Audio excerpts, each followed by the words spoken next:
So hey everyone welcome back to this channel. अगर इस video पे आपने क्लिक किया है कि to know how to avail this free MBBS seat, first and foremost I want to clear in this video before proceeding ahead कि कोई भी चीज़ फ्री में नहीं मिलती है। बट इस वीडियो में क्योंकि एक एमबीबीएस एक प्रोफेशनल डिग्री है एंड टॉप रेटेड डिग्री है, so everyone wants to achieve it, everyone wants to have it. But unfortunately अगर आप नीट क्रैक नहीं कर पाते हो तब भी आपके पास एक ऑप्शन बचता है।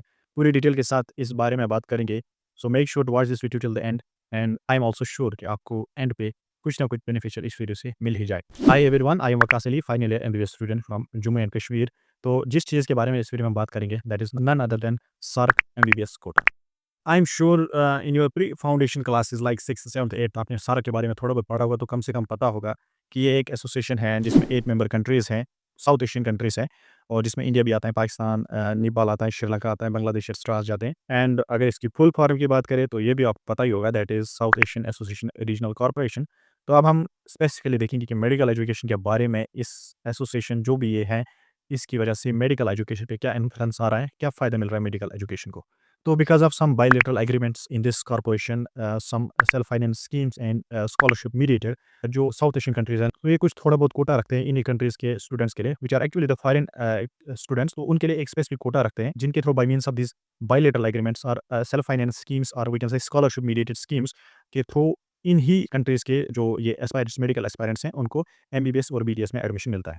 अब जब मैंने थोड़ी बहुत रिसर्च की तो 8 मेंबर कंट्रीज़ में से सिर्फ़ एक ही कंट्री है जहाँ पर एक स्पेसिफाइड कोटा है for all of these 8 countries, और वो है बांग्लादेश। अगर बांग्लादेश की बात करें तो बांग्लादेश में इंडियन स्टूडेंट्स के लिए 23 सीट्स रिज़र्व्ड हैं, जिसमें 19 और 20 एमबीबीएस सीट्स रहती है और 2 और 3 बीडीएस सीट्स रहती है एवरी ईयर। तो फिलहाल आपको पता चल गया, तो स्पेसिफाइड कोटा इन मेंबर कंट्रीज़ में for Indian students only in Bangladesh है। बाकी सारी कंट्रीज़ में भी कर सकते हो बट कोटा स्पेसिफाइड नहीं है। So one thing is clear कि हमारे पास जो प्राइम लोकेशन है और we can say at top location है जहाँ पर आप by means of this SAARC MBBS quota के थ्रू अपना जो गोल है वो अचीव कर सकते हो, दैट इज़ बांग्लादेश।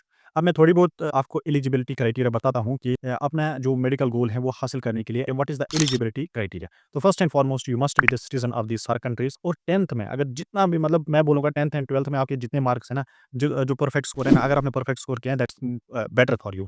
तो क्योंकि इट्स नॉट ओनली जे-एंड-के बल्कि होल इंडिया जो भी एस्पायरेंट होगा, जो भी इन सारे कंट्रीज़ में अपना मेडिकल एजुकेशन हासिल करने का सोच रहा होगा, वो भी इसमें पार्टिसिपेट या कम्पीट करेगा। ठीक है? तो बेटर इज़ कि आपके जो बोर्ड्स के जो मार्क्स हैं ना, वो नियर टू परफेक्शन होनी चाहिए। मतलब अगर आपको 500 में से मार्क्स आ रहे हैं, 485, 90, 95, 500 आउट ऑफ 500 अगर होगा तो that's more than sufficient.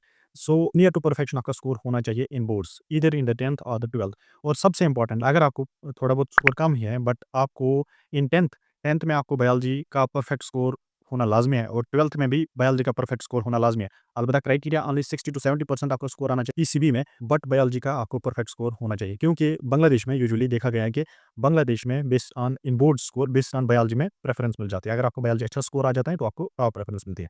But यहाँ पर एक और कंपल्सरी चीज़ है, जो इंडियन काउंसिल के थ्रू भी मैंडेटरी है, that is NEET UG examination. NEET UG examination आपको देना ही देना है। अगर आपको सारे के थ्रू भी एमबीबीएस करना है ना, और अगर आप नीट में सेलेक्ट नहीं होते हो बट स्टिल आपको नीट दिया हुआ होना चाहिए, तब ही आप सारे के थ्रू एमबीबीएस कोटा में अप्लाई कर सकते हो। So what is the criteria from the NEET? Just you have to qualify. अगर हम ओपन मेरिट और अनरिजर्व्ड और जनरल कैटेगरी की बात करें, in India last year it was 161 marks around, जो कि क्वालिफाई मार्क्स थे। तो कम से कम आपको 160, 70, 80 और 200 मार्क्स आने चाहिए, जिसकी वजह से आप नीट के थ्रू भी एक एलिजिबल कैंडिडेट बन जाओगे। So these are the basic eligibility criterias. बाकी सारा मैं इसमें डिटेल में नहीं बताऊँगा इस वीडियो में, क्योंकि अब आप जो हमारे पास फॉरेन मिनिस्ट्री है, वहाँ की वेबसाइट से, ऑफिशियल वेबसाइट से डिटेल्ड रिसर्च इसमें कर सकते हो। But I wish and I will emphasise on one thing कि अपनी जो डेडिकेशन है, हार्ड वर्क है, उसको टॉप नॉच रखो, उसको पीक पे रखो and make sure to get your MBBS और BDS seat in India in government medical colleges. अब ये सारा सुन के तो इंसान खुश हो जाएगा, बट एक क्वेश्चन भी दिमाग में आएगा कि क्या फ़ायदा है मुझे सारा कोटा के थ्रू एमबीबीएस सीट हासिल करने की? वहाँ पर भी तो अब्रॉड जैसे ही सिस्टम है,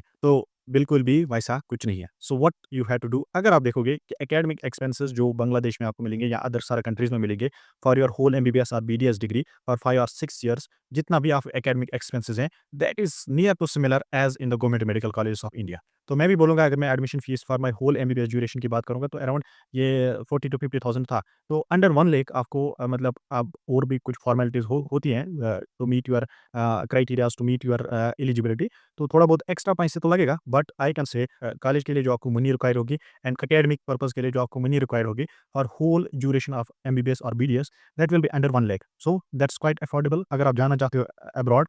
बट सारा कोटा के थ्रू चाहते हो तो this is highly affordable. Even middle class candidate can afford this in 5 और 4 और 5 और 6 ईयर्स में से आपको 1 lakh for your academic purpose के लिए इन्वेस्ट करना है। रही बात क्या 1 ही लाख पे सारा कुछ हो जाएगा, दैट्स नॉट ट्रू, क्योंकि अपने पर्सनल एक्सपेंसेस होते हैं एंड हॉस्टल एक्सपेंसेस होते हैं। It is a personal choice, तो पर्सनल चॉइस के बेसिस पे ही आपको जो है ना अपने पर्सनल एक्सपेंसेस आ जाएँगे। अगर आप टुवर्ड्स लग्ज़रियस और रॉयल लाइफ़ की तरफ रहना चाहोगे तो थोड़ा पैसे ज़्यादा लगेंगे, अगर नहीं तो पैसे कम लगेंगे। तो दिस इज़ सिंपल कि जिस हिसाब से रहना चाहोगे उस हिसाब से आपके एक्सपेंसेस आ जाएँगे। सो जो आपके पर्सनल एक्सपेंसेस हैं वो ना गवर्नमेंट, वो ना बांग्लादेश और ना कोई और उठाने वाला है, वो आपको खुद से इन्वेस्ट करने हैं। Even in government medical college of India और एनी अदर कंट्री, जो भी वहाँ पर मेडिकल स्टूडेंट होता है उसके पर्सनल एक्सपेंसेस उसको खुद उठाने होते हैं, तो उसपे रोने की कोई बात नहीं है, ये सबको उठाना होता है। बट एकेडमिक एक्सपेंडिचर आपको under 1 lakh for whole course आ जाएगा। यही अगर आउट ऑफ द सारा कोटा फॉर एमबीबीएस के लिए देखोगे अब्रॉड कंट्रीज़ में, that will be going minimum 40 lakh to 1 crore. So think on it. अगर आप इसमें इस एलिजिबिलिटी में आ जाते हो और अपना ये देखते हो कि आपको चांस है यहाँ से एमबीबीएस सीट हासिल करने की, so don't miss the chance. Thank you for watching this video. I hope आपको समझ आ गया होगा what's the procedure, what's the eligibility and what you have to do. All the best.